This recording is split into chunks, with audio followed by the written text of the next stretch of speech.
Hello, welcome to EPG Pathshala Biophysics, Paper 2 Quantum Biophysics.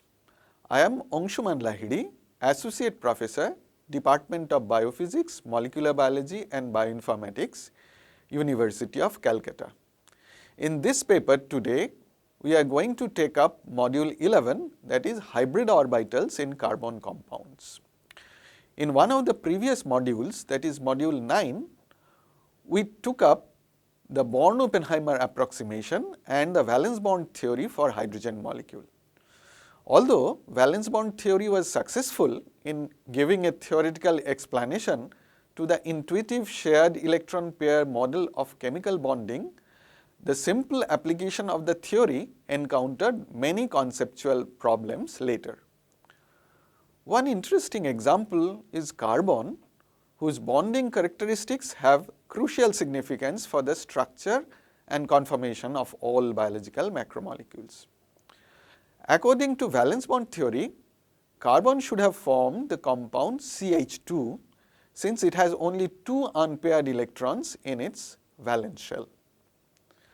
However, as we all know, CH2 is a very unstable molecule, whereas the molecule methane, CH4, is much more stable, although it is not likely to occur according to the valence bond theory. Also, the bonding geometry of methane is tetrahedral, quite different from the mutually perpendicular geometry of the p orbitals. This, however, becomes easy to understand if we realize that orbitals during bond formation should in general be different from atomic orbitals in individual atoms. The shape and geometry of the atomic orbitals were determined under the condition of a central nuclear charge, whereas for a molecule, the problem is necessarily a multicenter one, and thus the orbitals will be in general different functions. The method of molecular orbitals discussed in the previous module provides us with a sophisticated theoretical technique to address this issue. However, there is also another less complicated approach known as the hybrid orbital theory, which was introduced by Linus Pauling from 1931 in several seminal and revolutionary publications. In this module, we will discuss the hybrid orbital method and give examples of its application for simple cases involving carbon compounds mostly. In this module, our objectives are to acquire a basic understanding of the necessity of introducing hybrid orbitals, to have an idea about the relation between valence bond theory, hybrid orbital theory, and molecular orbital theory, to learn how to apply it for the simple situation of sp hybridization, to gain understanding of how it may be applied for the more complicated cases of sp2 and sp3 hybridization. We now discuss the case of beryllium hydride and sp hybridization. Let us begin with our discussion with the examination of the case of beryllium hydride. Beryllium is divalent in this molecule. However, if we consider that the ground state electron configuration as 1s2, 2s2 for beryllium, the two electrons in the 2s orbital have opposite spins, so that according to the valence bond theory, these electrons should not show preference for interacting with other atoms. Experimentally, it is also known that the two beryllium hydrogen bonds are equivalent and the molecule is linear. That excludes the situation when one of the electrons is in the s orbital and the other occupies a p orbital. We therefore need to construct wave functions that will correspond to electron density spread out in two directions 180 degrees apart. Mathematically, this can be done in very many ways, but the hybrid orbital method prefers to construct these functions, which we call hybrid orbitals, by combining the atomic s, p, d and f functions. To enforce the opposite directionality of the two beryllium-hydrogen bonds, a linear combination of the beryllium 2s orbital and one of the beryllium 2p orbital, for example 2pz, is taken. So one of the hybrid orbital, say xi, will be a linear combination of the beryllium 2s orbital and beryllium 2pz orbitals, and suppose the coefficients are A1 and B1 respectively. Another hybrid orbital, xi prime, will be a linear combination of the same 2s and 2pz orbitals of beryllium, but suppose the coefficients are A2 and B2.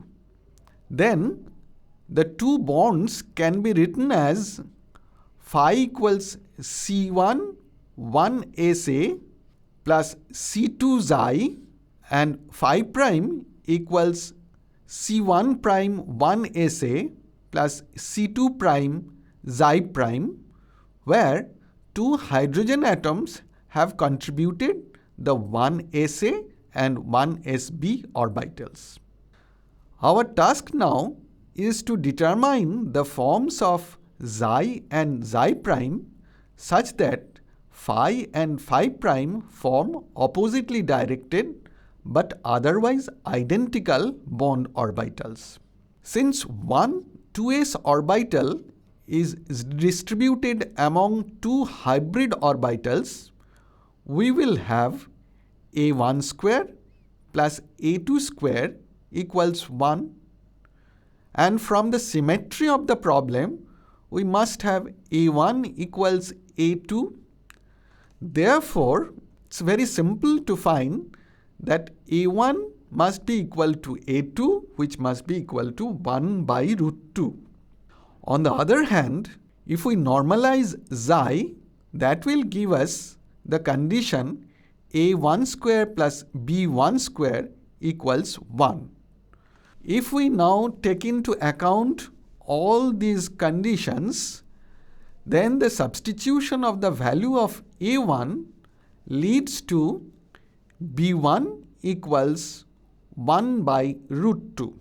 If we now impose the condition that xi and xi prime should be orthogonal to each other, we get an additional relation, that is A1 A2 plus B1 B2 equal to 0. If we now substitute the previously determined quantities, then that will give us B2 equals minus 1 by root 2. So finally, the hybrid orbitals will be xi equals 1 by root 2, 2s plus 2pz, xi prime equals 1 by root 2, 2s minus 2pz. Since these orbitals are made up of one s orbital and one p orbital, they are called sp hybrid orbitals. The formation of beryllium hydride molecule is through overlap of the hydrogen 1s orbitals with each of the sp hybrid orbitals. Therefore, the electronic configuration of beryllium hydride molecule will be described as K phi 2 phi prime 2. Next, we take up the case of sp2 hybrid orbitals. As you can see in the figure, the molecule ethylene, which has a formula C2H4, has a planar geometry and it provides us with another example of molecular structure where the idea of hybridization can be successfully employed. The electronic configuration of carbon is 1s2, 2s2, 2p2.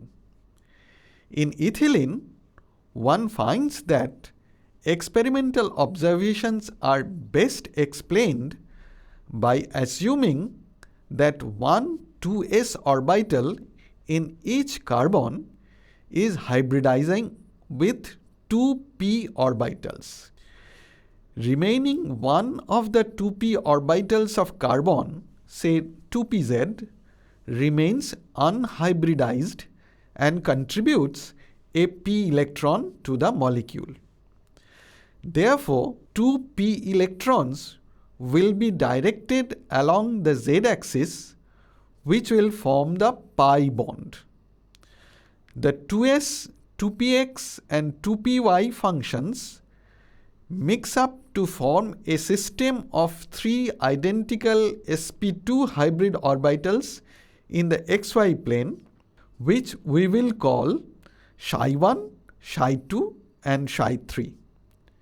It can be shown that they are obtained by the linear combinations Ψ1 equals square root of 1 by 3, Ψ2s square root of 2 by 3, Ψ2px, Ψ2 equals square root of 1 by 3, Ψ2s minus square root of 1 by 6, Ψ2px plus square root of 1 by 2, Ψ2py. Ψ3 equals square root of 1 by 3, Ψ2s minus square root of 1 by 6, Ψ2px minus square root of 1 by 2, Ψ2py. The orbitals 2s, 2px and 2py have relative values on the xy plane, which corresponds to theta equals 90 degree, Ψ2s is to Ψ2px is to Ψ2py, that is equal to 1 is to root 3 cos phi is to root 3 sin phi. It is easy to observe that Ψ2s equals 1 and Ψ2px equals root 3 along the x-axis, which is obtained by putting phi equals 0 in the last equation. We obtain capital Ψ1 equals 1.99, which is its maximum extension along x-axis. The orbitals Ψ2 and Ψ3 will also have similar shape as Ψ1, although they extend towards different directions on the xy plane. The three hybrid orbitals demonstrate what we called a trigonal symmetry. The angle between any two of these hybrid orbitals is 120 degree, leading to a planar structure for ethylene. To see this, we again start from the last equation.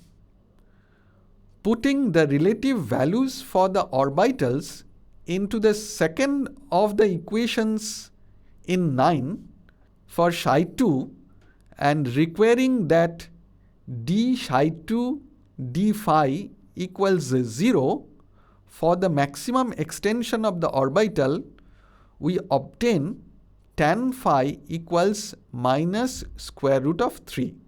It follows that phi equals 120 degree.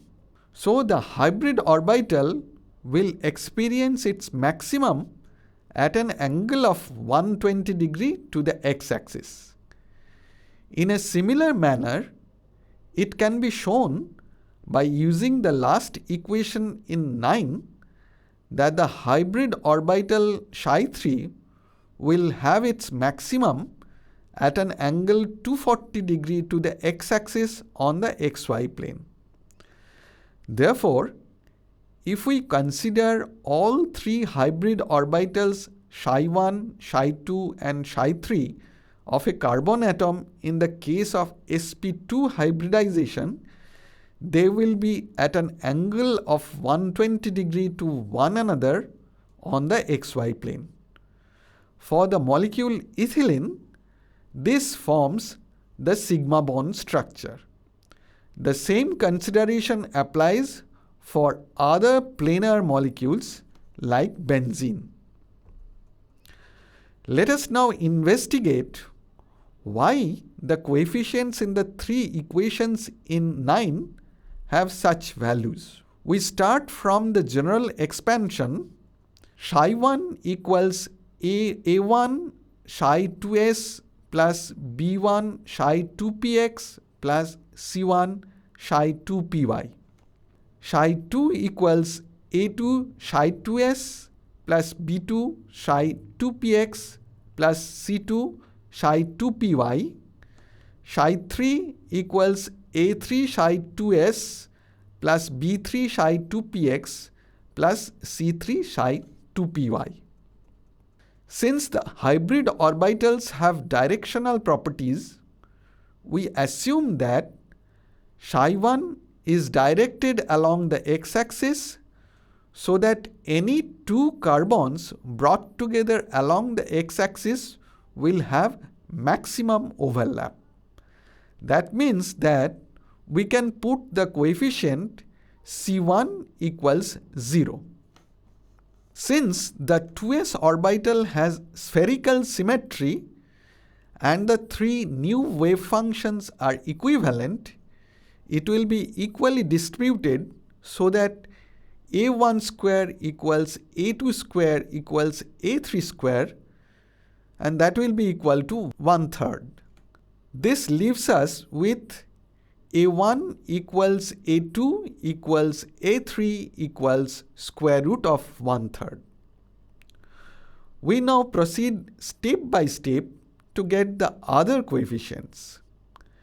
Since Ψ1 is normalized to unity and C1 equals 0, we must have A1 square plus B1 square equals 1.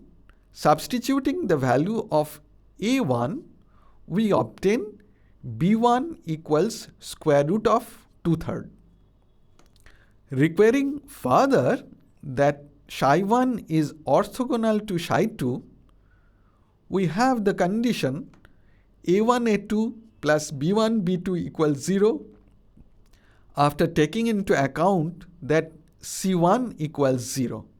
Substituting the values of the coefficients A1, A2 and B1, we obtain B2 equals minus square root of 1/6.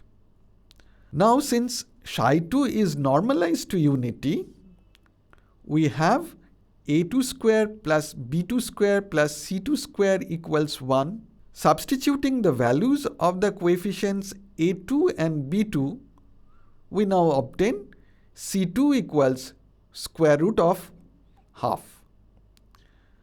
Since Ψ1 is orthogonal to Ψ3 and C1 equals 0, we have A1A3 plus B1B3 equals 0. Putting the values of the coefficients A1, A3 and B1, we obtain B3 equals minus square root of 1/6. Also, since Ψ2 is orthogonal to Ψ3, we will have A2A3 plus B2B3 plus C2C3 equals 0. Putting the values of all the other coefficients, we find C3 equals minus square root of half. As we have already seen, the three planar hybrid orbitals are oriented at 120 degree to one another at each carbon atom. These constitute the sigma orbitals, while the pi orbitals, 2pz orbitals of carbon are perpendicular to this plane. The pi orbitals of the two carbon atoms in ethylene overlap laterally to make a pi bond apart from the sigma bond formed from the sp2 hybridized orbitals. We now discuss the case of sp3 hybrid orbitals, and we take the example of methane. Methane, which has a formula CH4, has a tetrahedral structure, as you can see in the figure, with the carbon atom at the vertex and 4 perfectly symmetrical and identical CH bonds. The angle between the bonds is also the same and is about 109 degrees.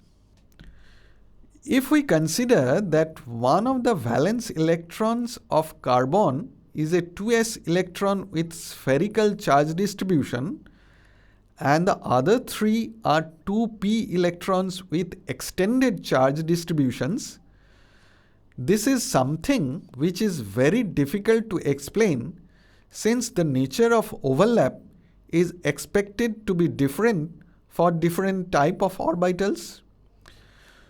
So as before, we assume that the atomic orbitals of carbon in CH4 do not remain as pure s and p orbitals.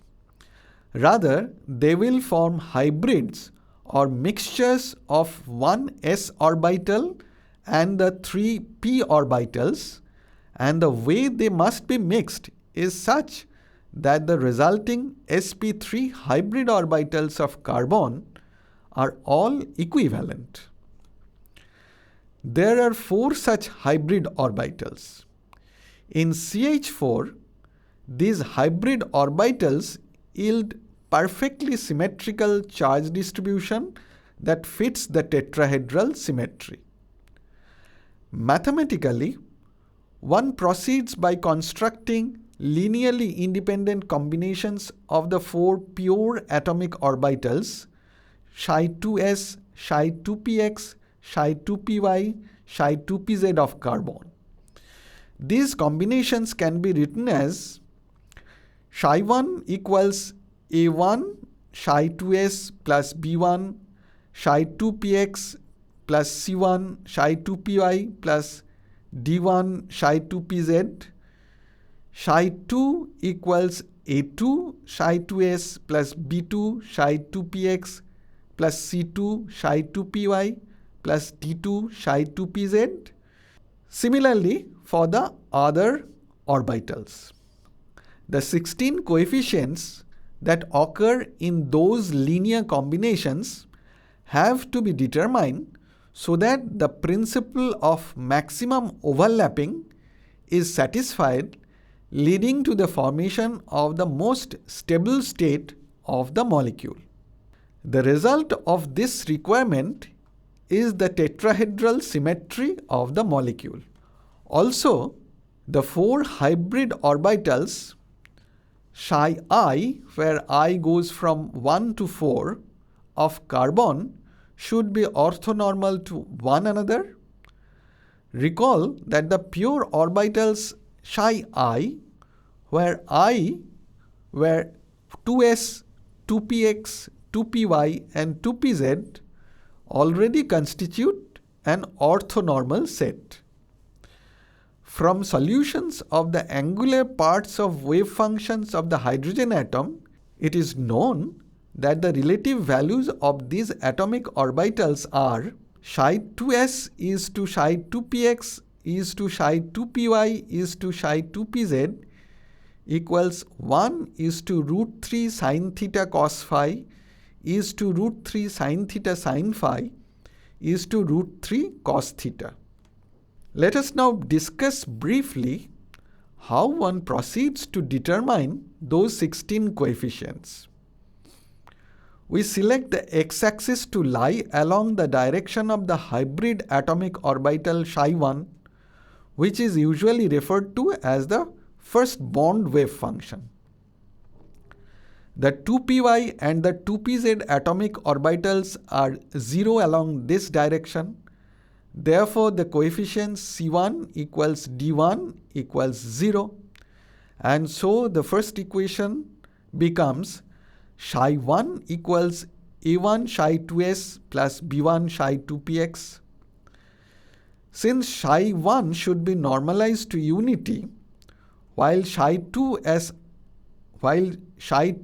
and psi2px are orthonormal wave functions, we find that A1 square plus B1 square equals to 1, so that psi1 equals A1 psi2s plus square root of 1 minus A1 square psi2px.